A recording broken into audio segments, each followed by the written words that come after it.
G'day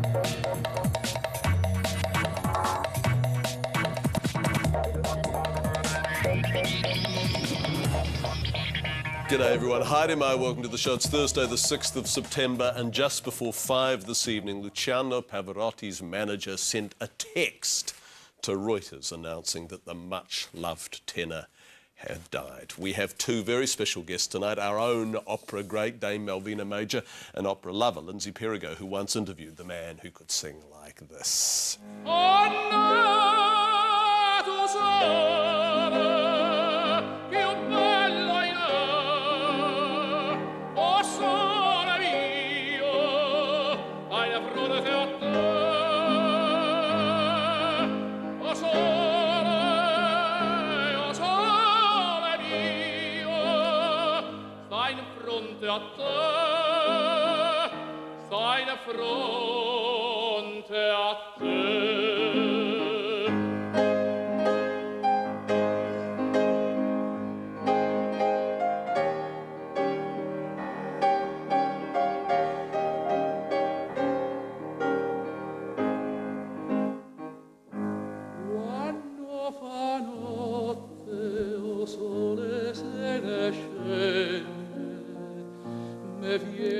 Pavarotti was born in 1935. He came from a poor Italian family. As a kid, he played football pretty well, apparently, and he sung with his dad in the local church choir. But through the 60s, his fame grew and grew until he exploded onto the world stage with a performance at the Met in New York. 9 high Cs in his aria. The crowd went totally wild.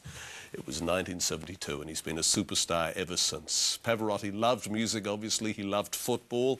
He loved food, clearly, and he loved women, by golly. Here he is flirting up a storm with our Carol.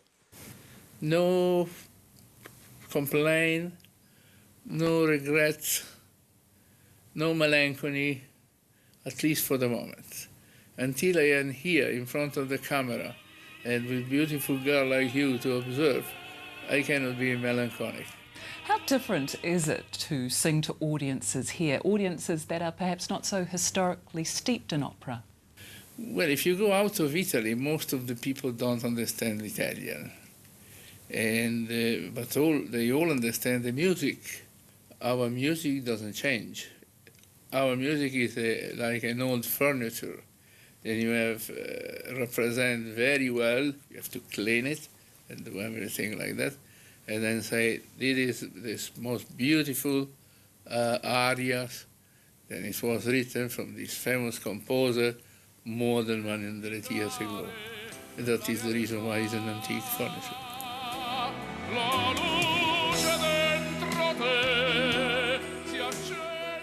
She's super charming, like the mother. Super charming and super tough. What do you wish for her? What kind of life would you like to see her have? One like yours? Any kind of life can be extraordinary if you live with the man you want.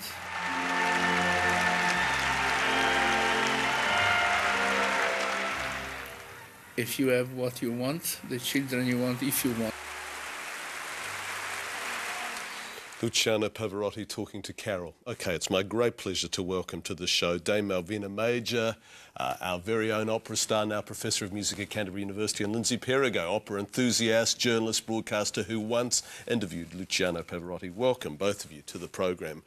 Dame Malvina, as a very young woman starting out in your career as an opera singer, you recorded with Luciano Pavarotti, is that right? Yes, I did. Yes, Yep. I made a recording called L'Amico Fritz, My Friend Fritz, by Mascagni. Yes. And was he a very intimidating figure to be around? What was he like to work with? No, it was in the late 60s, and he was a very quiet. He was still a big man, but he was a very quiet person. And my memories of that recording were that one of the ladies was a little bit temperamental, and the men seemed to have to keep her under control, and he was very happy standing next to her and sort of calming her down, really. Right. Yeah, no, he was a very quiet, very gentle person, and very respectful. Right. Lindsay Perigo, what made him so good? Why do we regard him now as such a great tenor?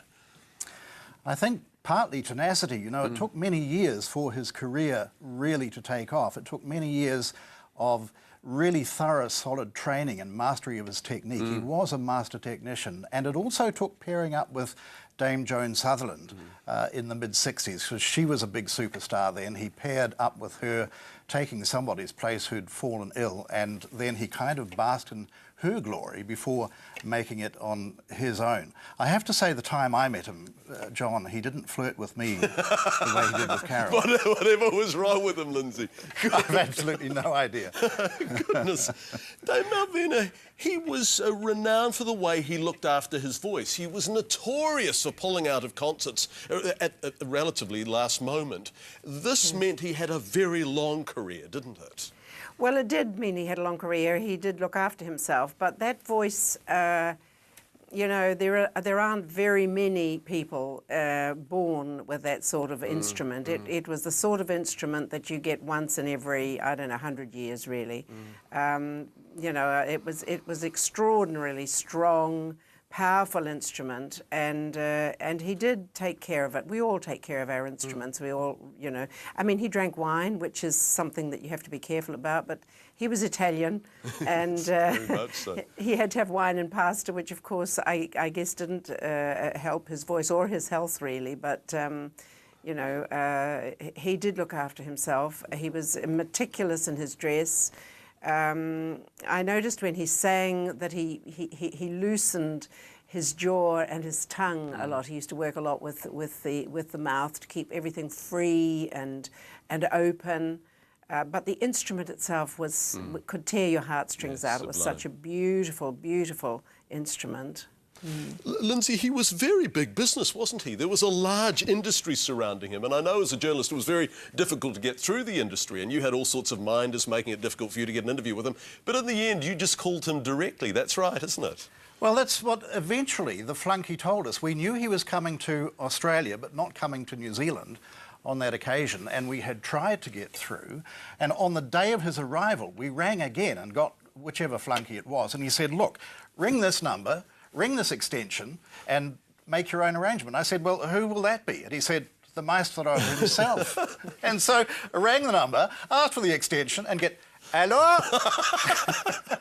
And it was him. Beautiful. And he said what? He said, come up and speak to me, did he? 4 o'clock tomorrow. So we had to, you know, frantically get our tickets and get over there. And he did an interview, which he didn't have to do because he wasn't coming to New Zealand. He didn't have to sell tickets to a concert.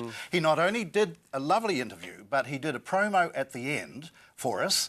You know how that goes, and he wrote it down in a kind of... You were shameless asking him, Lindsay. Absolutely shameless, but he did it. He wrote it down in a kind of phonetic Italian, and then I held it up in front of the camera because we had no auto cue.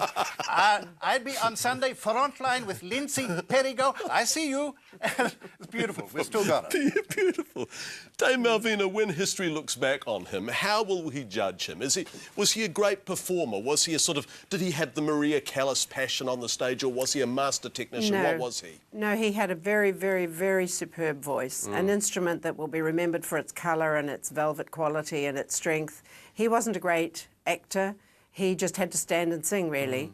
And his teaming up with Joan Sutherland made his life, made his career, really, because the two voices together were absolutely fantastic. And he worked a lot with Richard Bonning and Joan, and that he'll be remembered for the quality of his voice and that wonderful Italian. I mean, he said people don't understand Italian outside of Italy. Well, of course that's wrong, but nobody sings Italian like Italians do. It's such a romantic, and it's a singing language, and that's how we remember him, for that quality of his voice. Well, he won't go down as one of the great emoters, John. I mean, you mentioned Maria Callas and passion. We won't remember him for the passion, but for the control, the beauty, the intelligence of his singing, and as Malvina said, he just had to stand there, really. He didn't need to be an actor, and he was a hopeless actor. His one venture into the movies was a real flop. But he just had to stand there and sing in this beautiful noise that he was completely in control of. And that's why the voice lasted to the end. He found in the music the passion. Yes. It was the way he interpreted the Italian language and the way he interpreted the songs that was the passion. That was absolutely fabulous. Dame Malvina Major and Lindsay Perigo, thank you so much for coming in at very short notice this evening and speaking to us. We really appreciate it. Lovely to talk to you both. Thank you, John. Get well. Yeah, thank you.